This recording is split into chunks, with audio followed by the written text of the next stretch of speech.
مفتی سلطان کے بیانات کے لیے مفتی سلطان آفیشل کو سبسکرائب کریں۔ السلام علیکم ورحمۃ اللہ وبرکاتہ۔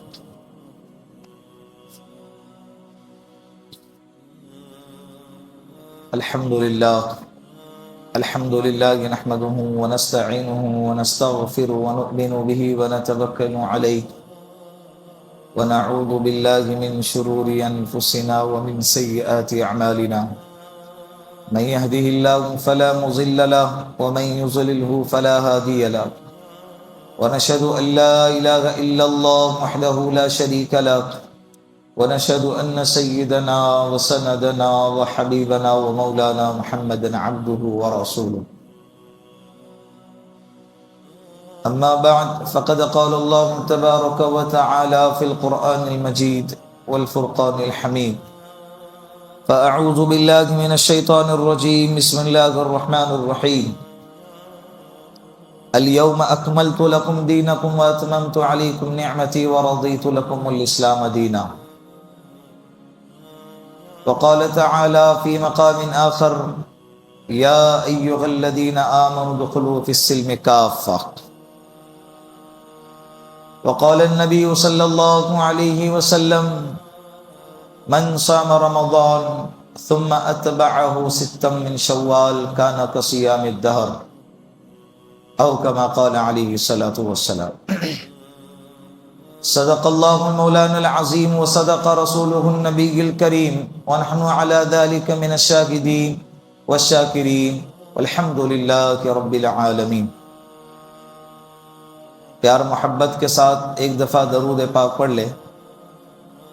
اللهم صل على محمد في اول كلامنا، اللهم صل على محمد في اوسط كلامنا، اللهم صل على محمد في آخر کلامنا۔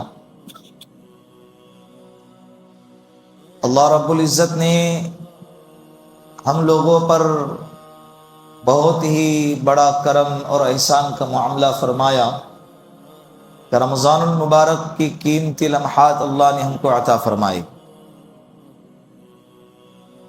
یہ ہماری ذمہ داری ہے کہ اس پر ہم اللہ کا شکر ادا کریں۔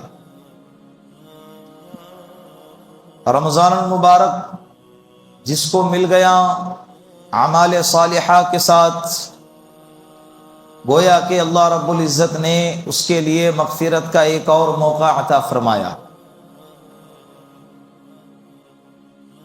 پورے مہینے کے روزے اس کے زندگی میں بڑھ گئے، رات کی تراویح اس کے نام اعمال میں بڑھ گئی، قرآن کریم کی تلاوت کا اضافہ نام اعمال میں ہوا، صدقات اور خیرات اور سحری کو اٹھنا، رات میں اللہ کے سامنے تہجد میں احوذاری کرنا، یہ ساری وہ عبادتیں ہیں جو عموماً اکثر و بیشتر لوگ غیر رمضان میں نہیں کرتے۔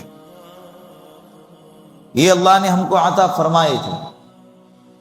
جیسے حدیث پاک میں آپ لوگوں نے ایک قصہ سنا ہوگا، ایک صحابی نے خواب میں دیکھا کہ دو لوگوں کا انتقال، دو صحابی کا انتقال ہو چکا تھا، ایک کا انتقال 1 سال پہلے ہوا تھا اور ایک کا انتقال 1 سال کے بعد ہوا تھا۔ تو جس صحابی نے خواب میں دیکھا ہے، انہوں نے خواب اس طرح سے دیکھا کہ جس کا انتقال 1 سال پہلے ہوا ہے وہ جنت میں اس صحابی کے 1 سال کے بعد داخل ہو رہے ہیں جس کا انتقال 1 سال کے بعد ہوا ہے۔ مثال کے طور پر ہم اپنے اعتبار سے اگر سمجھ لیں کہ ایک صحابی کا انتقال 2024 میں ہوا اور دوسرے صحابی کا انتقال 2025 میں ہوا، لیکن خواب دیکھنے والے صحابی نے اس طرح سے خواب دیکھا کہ 24 والے صحابی یہ 25 والے صحابی کے بعد جنت میں داخل ہو رہے ہیں، اور جس کا انتقال بعد میں ہوا ہے وہ جنت میں پہلے داخل ہو۔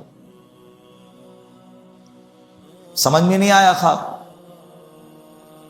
بیدار ہو گئے، سرکار دو عالم صلی اللہ علیہ وسلم کی خدمت میں حاضر ہوئے اور عرض کیا، یا رسول اللہ کیا ماجرا ہے؟ جس صحابی کو میں جنت میں پہلے داخل ہوتے ہوئے دیکھ رہا ہوں وہ تو 1 سال کے بعد انتقال فرما گئے، اور جو بعد میں داخل ہو رہے ہیں وہ تو 1 سال پہلے انتقال کر گئے، تو پہلے تو انہیں جانا چاہیے تھا۔ آپ صلی اللہ علیہ وسلم نے یہی جواب دیا کہ فرمایا کیا جو بعد میں انتقال کر گئے 1 سال کے نمازوں کا اضافہ ان کے نام اعمال میں نہیں ہوا؟ کہ رمضان المبارک کے مہینے بھر کے روزے، تراویح کا پڑھنا، قرآن کریم کی تلاوت، ذکر و اذکار، اللہ کو یاد کرنا، صدقات اور خیرات اور اللہ کے راستے میں جہاد کرنا، یہ 1 سال پہلے والے صحابی کے مقابلے میں زیادہ نہیں ہوئے؟ کہا کہ بے شک زیادہ ہوئے۔ کہا کہ جب زیادہ ہوئے تو جنت میں داخلہ اعمال کے زیادہ ہونے کے بنیاد پر بھی جلدی اور دیر سے کیا جائے گا۔ تو اللہ رب العزت نے ہمیں رمضان المبارک کا مبارک مہینہ عطا فرمایا تھا، قیمتی مہینہ تھا، یہ نیکی پر چلنے والا مہینہ تھا، ہماری اصلاح والا مہینہ تھا، ہماری تبدیلی والا مہینہ تھا، ہماری ہدایت اور نجات والا مہینہ تھا، اور ہماری ریہرسل والا مہینہ تھا، پریکٹس والا مہینہ تھا کہ 11 مہینے ہم کو کیسے گزارنا ہے۔ اللہ رب العزت نے نمونے کے طور پر رمضان کا مہینہ ہم کو عطا فرمایا تھا، اور اس کا مقصد بھی قرآن کریم میں اللہ نے بیان فرمایا، لعلکم تتقون، تاکہ تم تقوی والے بن جاؤ۔ کیا بن جاؤ؟ تقوی والے بن جاؤ، اللہ سے ڈرنے والے بن جاؤ۔ حلال کاموں میں بھی اللہ کے حکم کے پابند ہیں کہ تم کو سحری کرنے کے بعد یہ حکم دیا گیا تھا کہ افطار تک تم کو نہ پانی پینا ہے، نہ کھانا کھانا ہے، نہ بیوی سے ملاقات کرنی ہے، یہ حلال کام ہے۔ اس کے باوجود تم نے اللہ کے حکم کے آگے اپنے سر کو جھکا دیا اور حلال کاموں سے بھی اپنے آپ کو روکے رکھا۔ تو غیر رمضان المبارک کے اندر تو جب رمضان میں حلال کاموں سے بھی تمہارے لیے بچنا آسان تھا، تو غیر رمضان میں حرام کاموں سے بچنا تو اور بھی زیادہ آسان ہے۔ حرام کاموں سے بچنا تو اور بھی زیادہ آسان۔ ہم رمضانی مسلمان نہیں ہیں، ہم رمضانی مسلمان، یا ایھا الذین آمنوا ادخلوا فی السلم کافہ، اے ایمان والو پورے اسلام میں داخل ہو جاؤ۔ صرف رمضان کے حد تک اسلام میں داخل ہو جاؤ اللہ نے یہ نہیں کہا، پورے 12 مہینے، صبح سے لے کر شام تک، پیدائش سے لے کر موت تک، خوشی میں، غمی میں، صحت میں، بیماری میں، سفر میں، حضر میں، ہر حال میں شریعت کی پابندی ہمارے اوپر لازم ہے۔ تب جا کر ہم کہلائے جاؤں گے کہ ہم مسلمان ہیں۔ ہم کیا ہے؟ مسجد آباد صرف رمضان میں، غیر رمضان میں مسجد خالی، یہ مسلمانوں کی شان نہیں ہے، یہ اسلامی نہیں ہے۔ قرآن کہتا ہے کہ تمہیں پورے 12 مہینے اسلام میں داخل ہونا ہے، پورے 12 مہینے اسلام میں داخل ہو، یہ ہماری ذمہ داری ہے۔ اللہ رب العزت کا شکر ادا کرنا ہے کہ اے اللہ تو نے ہم کو رمضان کا مبارک مہینہ عطا فرمایا تھا، تو نے رمضان کے پورے مہینے کے روزے رکھنے کی توفیق عطا فرمائی تھی، اے اللہ تراویح کے پڑھنے کی اللہ توفیق عطا فرمائی تھی، قرآن کی تلاوت۔ بعض خوش نصیب انسان وہ ہوتے ہیں جو غیر رمضان میں تو قرآن پڑھتے ہی ہیں، لیکن جب رمضان کا مہینہ آتا ہے تو ان کے قرآن کی تلاوت میں اضافہ ہو جاتا ہے، اور بعض ایسے ہوتے ہیں جو غیر رمضان میں قرآن کو چھوتے تک نہیں، لیکن جب رمضان کا مہینہ آتا ہے تو اللہ ان کو بھی ہدایت اور توفیق عطا فرماتے ہیں، وہ بھی قرآن کریم کو کھولتے ہیں، قرآن کی تلاوت کرتے ہیں۔ تو رمضان اتنا زبردست مہینہ ہے، تو جو بندہ رمضان کے اندر اپنے آپ کو نیکیوں میں لگاتا رہا، میری ان لوگوں سے گزارش ہے کہ رمضان ختم ہو گیا لیکن اسلام باقی ہے، رمضان ختم ہو گیا، اللہ کا حکم ابھی بھی باقی ہے، اللہ کا حکم ابھی بھی باقی، ہم اللہ کے حکم کے پابند موت تک ہے، بالغ ہونے کے بعد سے لے کر کب تک ہے؟ موت تک ہے، آخری سانس تک، جب تک کہ ہمارے جسم میں جان باقی ہے اور جب تک کہ ہمارے دل کے اندر ایمان باقی ہے، اللہ کرے کہ موت تک اس کو باقی رکھیں، تو اس وقت تک ہم اللہ کے حکم کے پابند۔ تراویح عشاء کی نماز کے بعد 5-10 منٹ ٹھہرنا غیر رمضان میں مشکل ہو جاتا ہے، لیکن جب رمضان المبارک کا مہینہ آتا ہے تو عشاء کی نماز کے ساتھ 2 گھنٹے تک مسجد میں ٹھہرے رہنا اس کے لیے آسان ہو گیا۔ تو اس کو اپنی عادت بنا لیں کہ رمضان المبارک کے اندر 20 رکعت تراویح اور 17 رکعت، اس طرح سے 37 رکعت نمازیں پڑھنا اس کے لیے آسان تھا، تو غیر رمضان کے اندر 20 رکعت کو کٹ کرے تو 17 رکعت تو اور آسان ہو جائیں گی۔ رمضان میں اگر روزانہ 2 پارے 3 پارے کی تلاوت کرتا تھا ٹھیک ہے، تو غیر رمضان کے اندر کم سے کم آدھا پارا تو تلاوت کر سکتا ہے۔ یہ معمول اپنے زندگی کا بنانا چاہیے، ابھی ہم کو اس میں اضافہ کرنے کی ضرورت نہیں، اس میں سے کچھ نکالنے کی ضرورت نہیں ہے۔ اللہ نے جو دین ہم کو عطا فرمایا وہ دین اللہ نے کامل اور مکمل ہم کو عطا فرمایا ہے۔ کون سا عطا فرمایا؟ کامل اور مکمل عطا فرمایا۔ رمضان کا بھی دین اللہ نے عطا فرمایا، غیر رمضان کا بھی دین اللہ نے ہم کو عطا فرمایا۔ شوال کا مہینہ شروع ہوتا ہے، شوال میں کیا کرنا چاہیے؟ ذی القعدہ کا مہینہ، ذی الحجہ کا مہینہ، محرم کا مہینہ، سفر کا مہینہ، ربیع الاول، ربیع الاخر، جمادی الاول، جمادی الاخر، اور اسی طرح سے رجب اور شعبان کا مہینہ، پھر رمضان کا مہینہ آتا ہے۔ اللہ نے سارے مہینوں میں کیا کرنا ہے، کیا نہیں کرنا ہے، ساری تفصیلات ہم کو ہمارے نبی علیہ الصلوۃ والسلام کے ذریعے سے بتلائی ہے۔ زندگی گزارنے کا ایک مکمل دستور ہم کو عطا فرمایا ہے۔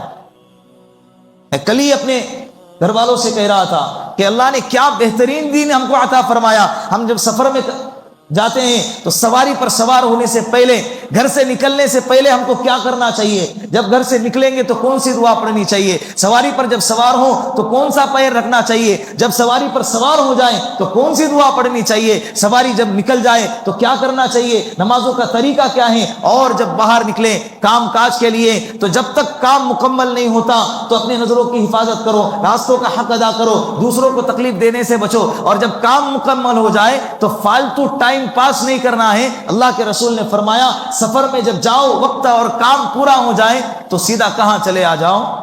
اپنے گھر لوٹ آ جاؤ۔ یہ سفر کے حالات ہیں، یہ سفر کے حالات میں اتنی تفصیلات اللہ کے رسول نے فرمائی۔ آپ شمائل ترمذی، شمائل کبریٰ اٹھا کر دیکھیں، اللہ کے رسول کی زندگی ہم کو ملتی ہے۔ سفر پہ جب جا رہے ہیں 2 رکعت مسجد میں آ کے نماز پڑھ رہے ہیں، اپنے بیٹی سے ملاقات کر رہے ہیں، سب سے اخیر میں اپنے بیٹی حضرت فاطمہ سے ملاقات کرتے تھے، لیکن جب لوٹ کر آتے تو سب سے پہلے حضرت فاطمہ الزہرا اپنی بیٹی لگتے جگر سے ملاقات ہو رہی ہے، تاکہ جدائی کا وقت زیادہ لمبا نہ ہو، اس لیے اخیر میں ملاقات ہو رہی ہے جاتے وقت میں، اور آنے کے بعد سب سے پہلے ملاقات ہو رہی ہے تاکہ جدائی کا وقت زیادہ لمبا نہ ہو۔ جا رہے 2 رکعت نماز پڑھ کے جا رہے، سفر سے جب آ رہے تو واپس مسجد میں آ کے سب سے پہلے 2 رکعت نماز پڑھتے ہیں اور حالات کا جائزہ لیتے ہیں، اور گھر والوں کو جب سفر سے لوٹے تو کچھ نہ کچھ طبی ہدیہ لے کر آؤ۔ میں یہ بتانا چاہ رہا ہوں کہ اللہ نے ہمارے نبی کے برکت سے ہم کو جو دستور دیا ہے زندگی گزارنے کا اتنا بہترین ہے کہ ہم کو کسی اور کی طرف دیکھنے کی ضرورت ہی نہیں ہے، ہم کو کسی اور سے زندگی گزارنے کا طریقہ لینے کی ضرورت ہی نہیں ہے۔ تو رمضان گزر گیا، اب کیا ہمارے پاس کچھ نہیں ہے؟ نہ، ہمارے پاس سب کچھ ہے الحمدللہ۔ ایک یہودی آ کے حضرت عمر فاروق رضی اللہ عنہ کو کہنے لگا کہ جو آیت کریمہ تمہارے اوپر نازل ہوئی ہیں، الیوم اکملت لکم دینکم واتممت علیکم نعمتی ورضیت لکم الاسلام دینا، کہ آج ہم نے دین کو مکمل کر دیا، الیوم اکملت لکم دینکم واتممت علیکم نعمتی، اور میری جو نعمتیں ہیں تم پر تام کر دی، وَرَضِيتُ لَكُمُ الْإِسْلَامَ دِينًا، اور اللہ کہہ رہے کہ میں دین اسلام پر قیامت تک کے لیے اب راضی ہو گیا، اب کوئی دین نہیں چلے گا، صرف چلے گا تو کون سا چلے گا؟ دین اسلام چلے گا۔ یہ آیت کریمہ اتنی عظیم، اتنی بڑی، اتنی بہترین آیت کریمہ ہے۔ وہ یہودی کہنے لگا اگر ہماری قوم پر یہ آیت نازل ہوتی تو ہم اس آیت کو کیا کرتے؟ آیت کے نازل ہونے کو عید کا دن مناتے، ایک بڑے تہوار کا دن مناتے۔ حضرت عمر فاروق رضی اللہ عنہ نے پوچھا کہ تم کہنا کیا چاہتے ہو؟ کہا کہ میں یہ کہنا چاہتا ہوں کہ تمہارے نظر میں اتنی عظیم آیت کی کوئی اہمیت ہی نہیں ہے۔ حضرت نے فرمایا اچھا یہ آیت کریمہ کب نازل ہوئی مجھے پتا ہے، 9 ذی الحجہ، عرفات کے دن، جمعہ کا دن تھا، عصر کے بعد، اور حجۃ الوداع ہمارے نبی صلی اللہ علیہ وسلم کا آخری حج، اور پورے سال میں بین الاقوامی اعتبار سے مسلمانوں کا سب سے بڑا مجمع جس دن جمع ہوتا ہے وہ دن کون سا ہے؟ عرفات کا دن ہے۔ پورے دنیا کے اندر مسلمانوں کی اجتماعیت کے جمع ہونے کا جو وقت اور جو جگہ ہے وہ عرفات کا دن 9 ذی الحجہ ہے، اور جمعہ کا دن عصر کے بعد یہ آیت کریمہ نازل ہوئی ہے۔ محدثین نے اس کے 2 مطلب بیان فرمائے۔ فرمایا کہ حضرت عمر رضی اللہ عنہ اس کو یہ کہنا چاہتے ہیں کہ 6600 سے زائد قرآن کریم میں آیتیں ہیں، ہر آیت کے نازل ہونے کا ٹائم، جگہ اور وقت معلوم نہیں ہے، لیکن یہ آیت کریمہ جب نازل ہو گئی تو اس کے نازل ہونے کا وقت عصر کے بعد ہے، جگہ میدان عرفات ہے، دن جمعہ کا دن ہے۔ دن کیا ہے؟ جمعہ کا دن ہے، اور موسم حج کا موسم ہے۔ اتنے عظیم وقت میں آیت نازل ہو گئی، اس کا مطلب یہ کہ ہم کو اس کی اہمیت کا پتہ ہے، پوری ڈیٹیل بتا رہا ہوں۔ پوری ڈیٹیل کیا ہے؟ ہر آیت کے نازل ہونے کی ڈیٹیل نہیں معلوم ہے. یہ آیت کی جب ڈیٹیل بتا رہا ہوں تو سمجھ جاؤں کہ اس آیت کی اہمیت ہمارے نظر میں ہے. ہمارے نظر میں اس آیت کی اہمیت ہے. اور دوسرا مطلب یہ نکالا ہے کہ اللہ کا کرم ہم پر اتنا رہا کہ اللہ نے یہ آیت کریمہ ایسے دن میں نازل فرمائی کہ جو پہلے ہی سے عید کا دن تھا، ہم کو مستقل عید کا دن منانے کی ضرورت نہیں پڑ رہی ہے. تو یہ الیوم اکملت لکم دینکم، دین مکمل ہو گیا. دین کیا ہو گیا؟ مکمل ہو گیا. اللہ نے قیامت تک کا دین ہم کو عطا فرمایا ہے. موت تک کا دین اللہ نے ہم کو عطا فرمایا ہے. مردوں کا دین، عورتوں کا دین، بچوں کا دین اللہ نے ہم کو عطا فرمایا ہے. صبح کا دین، دوپہر کا دین، شام کا دین اللہ نے ہم کو عطا فرمایا. رمضان کا دین اللہ نے عطا فرمایا. غیر رمضان کا بھی دین اللہ نے ہم کو عطا فرمایا. رمضان المبارک ختم ہو جائے کیا کرنا ہے؟ رمضان کے اندر تراویح پڑھتے تھے، غیر رمضان میں تراویح نہیں پڑھنی ہے. نفل نماز کی جماعت نہیں ہوتی سوائے رمضان المبارک کے اندر تراویح کی نماز. تو تراویح غیر رمضان میں نہیں ہے. رمضان میں روزے رکھتے تھے، غیر رمضان میں بھی روزے رکھنا ہے، لیکن دونوں کے روزے میں حکم کے اعتبار سے فرق ہے. رمضان کے روزے یہ فرض تھے جو اللہ کی طرف سے عائد تھے. یہ ہر مسلمان بالغ مرد عورت کو جو صحت مند ہے اس کے لیے رکھنا ضروری ہے. اس کے لیے رکھنا ضروری تھا. جن حضرات نے روزے نہیں رکھے ہیں، جان بوجھ کر چھوڑے ہیں یا بیماری کی وجہ سے اس کے چھوٹے ہوئے ہیں، تب اس کو چاہیے کہ رمضان ختم ہونے کے بعد اب اللہ اگر آپ کو توفیق عطا فرمائے تو ان روزوں کی قضا کر لے. ان روزوں کی کیا کر لے؟ قضا کر لے. بعض لوگ سفر کی حالت میں روزہ چھوڑ دیتے تھے تو وہ کاؤنٹ کریں کہ 2 دن سفر رہا، 2 روزے میرے چھوٹے ہیں. اب شوال کا مہینہ ہے، ان دنوں میں روزہ رکھنے کی کوشش کریں. زندگی 11 مہینے آپ کو مہلت نہیں دیں گی.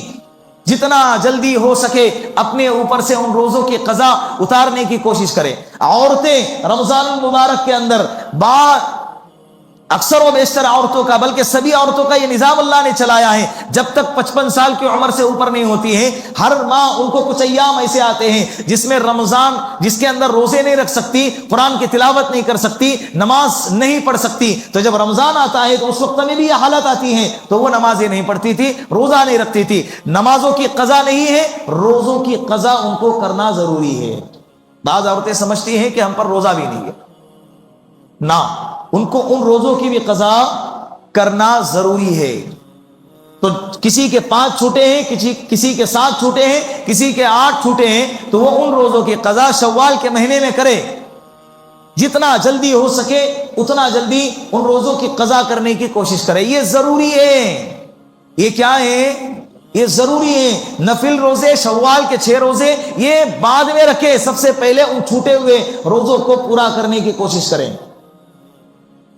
ایک مثال کے طور پر ایک بندہ ہے، اس کے اوپر 1 لاکھ کا قرضہ ہے اور وہ بندہ 2 لاکھ روپے صدقہ دے رہا ہے. قرضہ ادا نہیں کر رہا ہے لیکن کیا کر رہا ہے؟ صدقہ دے رہا ہے. اس کو سب سے پہلے قرضہ دینا ہے. یہ رمضان المبارک کے جو روزے تھے اس کے لیے فرض تھے. تراویح غیر رمضان میں نہیں. غیر رمضان کے اندر جو حکم تھا فرض روزے کا، غیر رمضان کے اندر وہ فرض روزے کا حکم نہیں ہے، لیکن روزے رکھنے کا حکم باقی ہے، فرض نہیں ہے. بات سمجھ میں آ رہی؟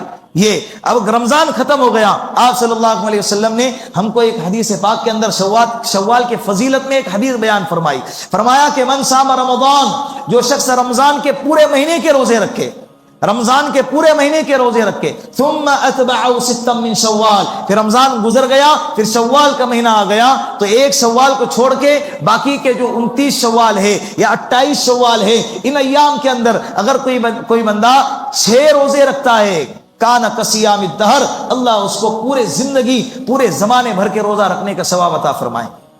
کتنے روزے؟ 6 روزے. کتنا آسان، کتنا آسان، کتنا آسان عمل ہے، لیکن ثواب کتنا زیادہ ہے. 6 روزے، اور پورے مہینے میں آپ 1 دن روزہ رکھے، 1 دن نہ رکھے، یا ایک ساتھ 2 روزے رکھے، پھر 4 دن کے بعد پھر 2 روزے رکھے، 1 ہفتے میں 2 روزے رکھے، اس طرح سے 3 ہفتے کے اندر 6 روزے مکمل ہو جاتے ہیں. یا ایک ہی ساتھ کے اندر 6 روزے رکھے اور شوال کی اس فضیلت کو پانے کی کوشش کریں. دونوں شکلیں ہیں. جن کے رمضان میں روزے قضا ہو چکے تھے وہ شوال کے 6 روزوں کے ساتھ میں ان قضا روزوں کی نیت ایک ہی دن میں دونوں روزوں کی نیت نہیں کر سکتے، اس لیے کہ فرض جو روزے ہیں اس میں نفل عبادت کو شامل کرنا جائز نہیں ہے. ہاں نفل عبادتوں میں آپ دوسری نفل عبادت کو شامل کر سکتے ہیں، لیکن فرض عبادت کے ساتھ میں کوئی آپ دوسری عبادت شامل نہیں کر سکتے۔ تو آپ کو چاہیے کہ پہلے رمضان کے چھوٹے ہوئے روزے ادا کریں، اس کے بعد کیا کریں، شوال کے 6 روزے رکھنے کی کوشش کریں۔ 14 شوال گزر گئے، دیکھتے دیکھتے آدھا مہینہ گزر گیا، دیکھتے دیکھتے کیا ہو گیا، آدھا مہینہ گزر گیا۔ سنیچر کے دن عید تھی، اب 2 ہفتے گزر گئے، اب 15 دن باقی ہیں۔ کتنے دن باقی ہیں؟ 15 دن باقی۔ روزہ رکھنے کی عادت ہے تو ساتھ لگے ہاتھ یہ 6 روزے بھی رکھنے کی کوشش کریں۔ بہت سارے نوجوانوں کی طرف سے الحمدللہ کارگزاری آئی ہے کہ انہوں نے شوال کے 6 روزے رکھ بھی لیے، نوجوانوں کی طرف سے آئی ہے الحمدللہ۔ اور ایسے جب واقعات سامنے آتے ہیں دل مطمئن ہوتا ہے۔ ایسے پرفتن ماحول میں، ایسے فتنہ اور فساد کے ماحول میں، ایسے موبائل اور انٹرنیٹ اور سوشل میڈیا کے زمانے میں نوجوانوں کا دین کی طرف آنا اور دین کے اوپر چلنا اور روزوں کو رکھنا، مسجدوں کو آباد کرنا، نمازیں پڑھنا، یہ دل کو تھوڑا سا اطمینان بخشتا ہے، کیونکہ بڑے اکابرین کے طرف سے ایسے جملے ہمارے سامنے آتے ہیں کہ اب زمانے کو اور حالات کو کروڑ بدلنے میں دیر نہیں لگ رہی ہے، دنیا کے زمانے میں زیادہ وقت نہیں ہے۔ یہ تو ہمارے آقا جناب رسول اللہ صلی اللہ علیہ وسلم نے 1400 سال پہلے ہی کہہ کر دنیا سے چلے گئے۔ اللہ کے رسول نے فرمایا کہ قیامت، میرے اور قیامت کے درمیان اتنا فاصلہ ہے، انا والساعۃ کہاتین، یہ 2 انگلیوں کا اشارہ فرمایا کہ میرے بعد اب قیامت کے آنے میں کوئی بیچ میں نبی نہیں آنے والا، میرے بعد اب سیدھا کیا ہے، قیامت کی علامتوں میں سے اللہ کے رسول نے فرمایا کہ انما بعثت، میری بعثت بھی ہے، میری کیا ہے، بعثت بھی۔ دجال نے پوچھا تھا نا حضرت تمیم داری رضی اللہ عنہ سے، کیا آخری نبی محمد صلی اللہ علیہ وسلم آ گئے؟ حضرت تمیم داری رضی اللہ عنہ نے کہا کہ ایک بندہ ہے جس نے مکہ کے اندر نبوت کا اعلان فرمایا ہے، میں نے سنا ہے، اب پتہ نہیں اس کی کیا تفصیلات ہے۔ کہا کہ اگر وہ آ گئے تو اب میرے آنے کا وقت قریب ہے۔ اللہ کے رسول نے فرمایا ہر نبی نے اپنی امت کو دجال کے فتنوں سے ڈرایا ہے، میں بھی اپنی امت کو دجال کے فتنوں سے ڈراتا ہوں۔ اگر میرے زمانے میں وہ آ جائے آپ کو ڈرنے کی ضرورت نہیں ہے، میں اس سے مقابلہ کروں گا، لیکن اگر وہ تمہارے وقت میں آ جائے تو تمہیں کیا کرنا چاہیے، اس کی ساری تفصیلات اللہ کے رسول نے بیان فرمائی۔ تو حضرت تمیم داری رضی اللہ عنہ نے جب دجال کے منہ سے یہ سنا، اس وقت وہ مسلمان نہیں تھے، وہ عیسائی تھے، عیسائی مذہب سے تعلق رکھنے والے تھے، وہاں سے نکل کے سیدھا مدینہ المنورہ میں آئے۔ انہیں نہیں پتا تھا کہ اللہ کے رسول نے ہجرت کر کے مدینہ چلے گئے، بعد میں آ کے جب تحقیق کروائی تو تحقیق سے پتا چلا کہ وہ ہجرت کر کے مدینہ گئے، تو مدینے میں آ کے آپ صلی اللہ علیہ وسلم کے ہاتھ پر بیعت ہوئے اور اسلام قبول فرمایا سن ہجری 9 میں، سن ہجری 9 میں۔ تو وہی بات کہ ہمارے نبی کے آنا بھی قیامت کی علامتوں میں سے ایک ہے۔ ہمارے نبی نے فرمایا کہ دنیا کا ایک زمانہ گزر گیا، اب جو باقی ہے یہ تلچھٹ ہے۔ کیا ہے؟ تلچھٹ ہے، یعنی کھانا ختم ہونے کے بعد نیچے کا جو خرچن بچتا ہے، کتنے تیزی کے ساتھ زمانہ گزر رہا ہے۔ یہ تو اللہ کے رسول صلی اللہ علیہ وسلم نے کہہ کے 1400 سال گزر گئے، اب کتنا وقت باقی ہے، حالات کتنے تیزی سے کروڑ بدل رہے ہیں۔ یہ مہینے 1.5 مہینے کے اندر دیکھیں اقتصادی ناکہ بندی جو حدیث پاک میں آتا تھا کہ کھانے پینے کے اعتبار سے جو شارٹیج ہوگا، کھانے پکانے کے چیزوں میں انسان کو قلت کا سامنا کرنا پڑے گا، کمی کا سامنا کرنا پڑے گا، مشکلات کا سامنا کرنا پڑے گا، وہ سارے حالات 1-1.5 مہینے کے اندر ایسے تیزی کے ساتھ بدل گئے کہ انسان کی عقل حیران ہو گئی ہے۔ لاکھوں کی تعداد میں لوگ گیس کے لیے لائنوں میں لگے ہوئے ہیں۔ یہ کیا ہے بھائی؟ حالات بدل نہیں رہے تو کیا ہے؟ اس کے باوجود غفلت کی زندگی گزاری جائے، انسان وہی اپنی معمولات کے مطابق زندگی گزارتا ہے، شادی بیاہ کا موقع آ رہا ہے وہی بے روی کی زندگی گزاری جا رہی ہے، باقی کی چیزیں گھومنا پھرنا چالو ہیں، گھومنے پھرنے کے مقامات پر اور گارڈنوں کے جگہ کو جب دیکھیں نا آپ سوشل میڈیا پر، سب سے زیادہ تعداد کس کی نظر آتی ہے؟ مسلمانوں کی نظر آتی۔ گھومے ٹھیک ہے، لیکن اتنی زیادہ تعداد کہ اپنی زندگی کا حصہ بنا لے اسے، اب بہت ہو گیا، غفلتوں کی زندگی سے باہر آ جائے۔ میں کل دیکھ رہا تھا اپنے مسجد کے اندر عشاء کی نماز کے وقت میں، ابتدا میں جب تکبیر پڑھی جا رہی تھی تو ایک صف بنی ہوئی تھی۔ کتنی صف؟ ایک صف، وہ بھی پوری نہیں تھی، بعد میں پوری ہو کے دوسری صف لگ گئی۔ اس کے گزشتہ کل بھی دیکھا 14 صف رمضان میں لگتے تھے، نیچے بھی اور اوپر بھی، نیچے کے حصے میں 14 صفحے، 14 میں سے 7 بن جاتے بھائی، آدھے خالی ہو جاتے، پورے ہی خالی ہو گئے۔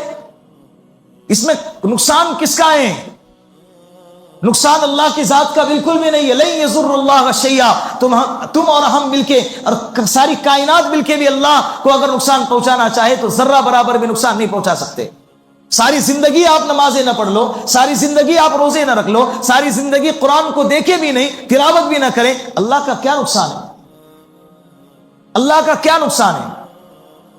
اللہ تو ہم جیسوں کو بدل کے اللہ دوسری قوم کو لے آئیں گے، اللہ غیروں کو ہدایت دے دیں گے، جس کی وجہ سے اللہ مسجدوں کو آباد کریں گے۔ 14 صفوں میں سے 7 سب رہ جاتی ہے تو ٹھیک، پھر بھی ہم دل کو تسلی دیتے، پورے 14 میں سے 13 غائب ہو گئے کہ سب باہر کے مہاجرین تھے کہ بھائی عید ہو گئی اس کے لیے گاؤں چلے گئے، ابھی تو اسکول کے ایگزام کا زمانہ چل رہا ہے، ابھی تو گاؤں کو گئے نہیں نا، اکثر و بیشتر تو ادھر ہی ہے، پھر بھی مسجدوں کو آنے کے لیے تیار نہیں۔ پھر اللہ کی طرف یہ دعائیں کرتے ہیں کہ اللہ حالات کیوں نہیں بدل رہے؟ اعمالکم عمالکم، اللہ کے رسول صلی اللہ علیہ وسلم نے فرمایا تمہارے اعمال جیسے ہوں گے تم پر حکمران بھی ویسے ہی مسلط کیے جائیں گے۔ بے حیا حکمران مسلط ہو رہے، ظالم حکمران مسلط ہو رہے ہیں، جن کے بے حیائی کے قصے منظر عام پہ آ رہی ہے، لیکن اس کے باوجود کچھ نہیں کر رہے، کچھ نہیں کر سکتے، اس لیے کہ ہمارے نجی حالات، انفرادی حالات اتنے بدتر ہیں کہ ہم دوسروں کی زندگی دیکھتے ہیں لیکن اپنی ذاتی زندگی کو دیکھنے کے لیے تیار ہیں۔ اللہ معاف فرمائے، اللہ معاف فرمائے۔ تو آج ارادہ کریں کہ انشاءاللہ ہم مسجدوں کو آباد کریں گے۔ میں نے شب قدر 27ویں شب میں بھی آپ لوگوں سے کہا تھا اور عید کے دن بھی آپ لوگوں سے کہا تھا، بہت عاجزی سے کہا تھا، بہت درد سے کہا تھا، اللہ کے لیے مسجد کو آباد کرے۔ 2-3 نوجوان اور 2-3 ساتھی ایسے مجھے ملے، کہا کہ مفتی صاحب 4-6 مہینے پہلے آپ نے کہا تھا کہ موت تک کبھی تکبیر اولیٰ سے نماز چھوڑنا نہیں اور مسجد کی نماز کبھی چھوڑنا نہیں۔ اس وقت سے باقاعدہ وہ چٹھی دکھا گئے مجھے، کیا بتائیں، میرے روم میں آ کر وہ چٹھی دکھا گئے کہ 5 وقت کی نماز پڑھتا ہوں تکبیر کے ساتھ اور ٹک کرتا ہوں۔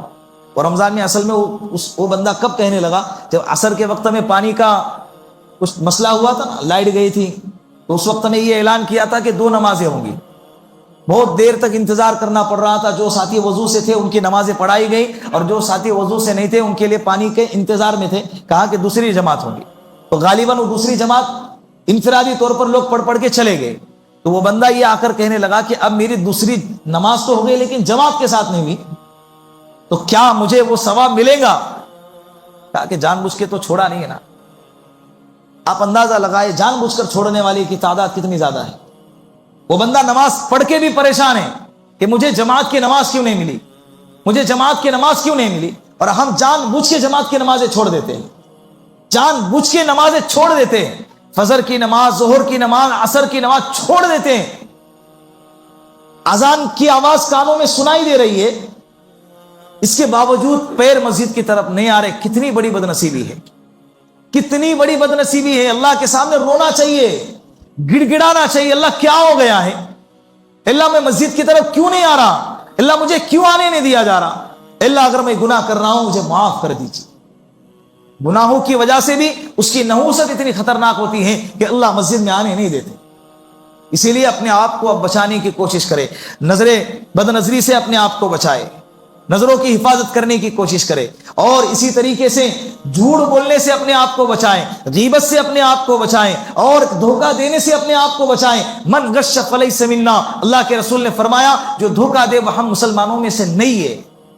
آج دھوکہ دینے کو کمال سمجھا جاتا ہے، بہنوں کی وراثت کھانے کو کمال سمجھا جاتا ہے، شادی پر جہیز دے دیے اور بعد میں جب وراثت کی تقسیم کی بات آتی ہے تو کہا جاتا ہے کہ تجھ کو نکاح میں خرچہ کیا تھا نا، وہ تیرا وراثت ہی سمجھ لینا۔ جہیز یہ وراثت کا حصہ نہیں ہے، اس لیے کہ جہیز تو اسلام کا ہی حصہ نہیں ہے، تو اس کو وراثت کا حصہ کہاں سے لے آئے؟ تو شادی پہ اگر اس طرح سے دیکھا جائے کہ لڑکیوں کے شادی پہ جو خرچہ ہوا ہے وہ وراثت میں سے مائنس کیا جائے تو لڑکوں کو بھی شادی پہ تو خرچہ ہوتا ہے نا۔ حالانکہ شادی پہ تو خرچہ ہونا ہی نہیں چاہیے، یہ مجھے تو ذہن میں آتا ہی نہیں ہے، فضولیات میں سے میں اس کو سمجھتا ہوں۔ دین اسلام نے اتنا پیارا اور اتنا آسان ہم کو طریقہ دیا تھا، ہم نے اس کو چھوڑ کر مشکلات والے راستے کو اختیار کیا۔ اور اتنے لوگ پریشان ہیں اندر سے، سب کے روحیں تڑپتی ہے، چاہتی بھی یہی ہے کہ بھائی کسی طرح یہ سادگی سے اور آسانی سے یہ چیزیں نمٹ جائے تو اچھا ہے، لیکن کیا کرے، لوگ کیا کہیں گے؟ زبان پہ کیا جملہ آتا ہے؟ لوگ کیا کہیں گے؟ ان میرے گزرنے کے بعد، کسی نے میسج کہا تھا نا، بہت پیارا میسج تھا، میرے انتقال کے آدھا گھنٹے کے بعد لوگ کھانے کے لیے بیٹھ جائیں گے اور ہم ساری زندگی پریشان ہوتے رہیں کہ لوگ کیا کہیں گے۔ ہوتا ہے نا ایسا؟ میں نے اس کے پہلے بھی کہا تھا کہ قبرستان میں دفنا دیے، وہی سے فون کر کے بول رہا بھائی بریانی پہنچی کہ نہیں، مہمان جانے والے ہیں۔ وہ پلاؤ کا آرڈر دیا ہوا تھا، وہ گھر پہ پہنچا یا نہیں پہنچا؟ مہمان جانے والے۔ کہاں آرڈر دے رہا ہے حضرت؟ قبرستان میں آرڈر دے۔ دنیا ہے بھائی، لوگ کیا کہیں گے؟ ہم کو تو صرف اللہ کیا کہیں گے اور اللہ کے رسول کیا کہیں گے اس کی پرواہ ہونی چاہیے۔ اگر آپ نے یہ سامنے رکھ کر زندگی گزاری، پھر اللہ لوگوں کو خود بخود تمہارے لیے راضی کریں گے۔ القلب بین یدی الرحمن یصرف ما شاء، دل اللہ کے ہاتھ میں ہے، جس کو جب چاہتے اللہ پھیر دیتے۔ لوگوں کی پرواہ نہ کرو، بھیڑ بن کے زندگی گزارو شریعت کے مطابق۔ کس کے مطابق؟ من اشر الناس منزلۃ یوم القیامہ اذهب آخرتہ بدنیا غیرہ۔ اللہ کے رسول صلی اللہ علیہ وسلم نے فرمایا کل قیامت کے دن سب سے بدترین شخص وہ ہوگا مرتبے کے اعتبار سے جو دوسروں کو خوش کرنے کے لیے اپنی آخرت کو آگ لگا دے۔ چلتا ہے بولے اتا اتا کرتے خلبتہ سب اتنا لمبا چوڑا ہو جاتا ہے کہ دین کہاں رہ گیا وہی سمجھ میں نہیں آتا، سب کچھ ہو رہا ہے، لیکن اب دلہے کی انٹری الگ ہو رہی ہے، دلہن کی انٹری الگ ہو رہی ہے، فوارے اڑائے جا رہے، ہاتھ میں تلواریں پکڑی جا رہی ہے اور پھول برسائے جا رہے۔ 6 مہینے کے بعد حضرت کے آپس میں ایسے جھگڑے، ایسے کیسز کورٹ کچہری میں پائے جاتے۔ میں نے ایک قصہ اس کے پہلے بھی سنایا تھا، 1 منٹ باقی ہے پھر سناتا ہوں کہ ایک واقعہ ایسا پیش آیا پورا شہر کے اندر۔ اس کے نکاح کے اندر اس بندے نے 2 سال پہلے سے پلاننگ بنایا، کون سی گاڑی میں دلہن کو لانے کے لیے جاؤں گا، میرے آگے 6 گاڑیاں ہوں گی، پیچھے 6 گاڑیاں ہوں گی، جب میری گاڑیاں چلیں گے تو ایک ویڈیو بنایا جائے گا، اس پر کون سی میوزک لگائی جائیں گی، اور اس وقت میں میرے شیروانی کا ڈیزائن کیا ہوگا اور عمامے کا ڈیزائن کیا ہوگا، اور ہاتھ میں تلوار ہوں گی، اس پر ڈائمنڈ لگا ہوا ہوگا، اور اس کی موجڑی شیروانی سے میچ کھاتی بھی ہوں گی، اور پھر جب انٹری کروں گا تو چاروں طرف سے آگ کے فوارے اڑنا چاہیے۔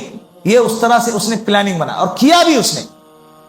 نکاح مسجد میں ہوا، لیکن اس کے بعد جو ہال کے اندر جو کارنامے انجام دیے گئے، اس کے بعد نکاح ہو گیا، دلہن کو لایا گیا، ولیمے میں سیم سین ہو گیا، اور اس کے بعد آج تقریباً اس کو 3 سال ہو گئے، دونوں کے طلاق ہو گئی، وہ اپنے راستے وہ اپنے راستے۔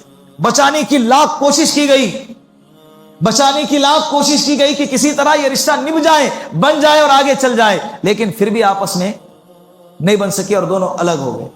شریعت کے خلاف اگر عمل کرو گے اللہ برکتیں اٹھا لیتے ہیں، اللہ برکتیں اٹھا لیتے، اللہ برکتیں چھین لیتے۔ اب وہ ویڈیو جو اس نے انٹری کا بنایا تھا، اب وہ دیکھے گا، بولو نا، اب وہ دیکھے گا، کون بیوقوف دیکھے گا بھائی؟ نہیں دیکھے گا۔ کیوں خامخواہ ایک دن کے لیے اپنی زندگی بھر کی خوشیوں کو آگ لگاتے ہو؟ آ جاؤ دین کی طرف۔ یا ایھا الذین آمنوا ادخلوا فی السلم کافہ، اے ایمان والو پورے پورے اسلام میں داخل ہو۔ دوسرے مذہب والے اب سادگی پر آ رہے، اور مذہب اسلام، مسلمان اسلام کو ماننے والے وہ کیا ہو رہے ہیں؟ بے حیائی کی طرف جا رہے۔ اللہ کے واسطے پورے پورے اسلام میں آ جائے۔ یہ ٹاپک میرا آج کا نہیں تھا، لیکن چند جملے اس لیے کہنا پڑ رہا ہے کہ اب شادیوں کا سیزن چل رہا ہے۔ کیا چل رہا ہے؟ لوگ انتظار میں تھے رمضان ختم ہو جائے شادیاں کریں گے، بہت سارے لوگوں نے تاریخ کے لیے بھی تھی، بڑے بڑے ہال بک کر رہے، بڑے بڑے خرچے کر رہے ہیں، اپنے قوم کے ترقی پہ یہ مال لگاؤ۔ حالات کیسے، غزہ کے حالات دیکھو، فلسطین کے حالات دیکھو، اور وہ حالات تو بہت دور کی بات ہے، ہمارے ملک کے حالات بھی کتنے تیزی سے کروڑ بدل رہے ہیں، اس کے باوجود مسلمان بس اپنے عیاشیوں میں لگا ہوا ہے، اپنے عیش پورا کرنے میں، اپنے ارمانے پورا کرنے میں لگا ہوا ہے، اپنی عورتوں کے ارمانے پورا کرنے میں لگا ہوا ہے، ریتی رواج کو فروغ دینے میں، بڑھاوا کرنے میں پورا لگا ہوا، پورا انتک کوشش ہو رہی ہے۔ 6 مہینے شاپنگوں کے اندر لگائے جا رہے۔ اللہ معاف فرمائے۔ لوٹ آؤ اسلام کی طرف، ادھر ہی آپ کو امان ملے گی، ادھر ہی آپ کو سکون ملے گا، ادھر ہی آپ کو عزت ملے گی، اور ادھر ہی آپ کو کامیابی ملے گی۔ کریں گے انشاءاللہ۔ شوال کے 15 دن باقی ہیں، جن لوگوں نے روزے نہیں رکھے ہیں وہ شوال کے 6 روزے نفل روزوں کی نیت سے رکھنے کی کوشش کرے۔ اللہ عمل کی توفیق عطا فرمائے۔ وآخر دعوانا ان الحمدللہ رب العالمین۔ جن حضرات نے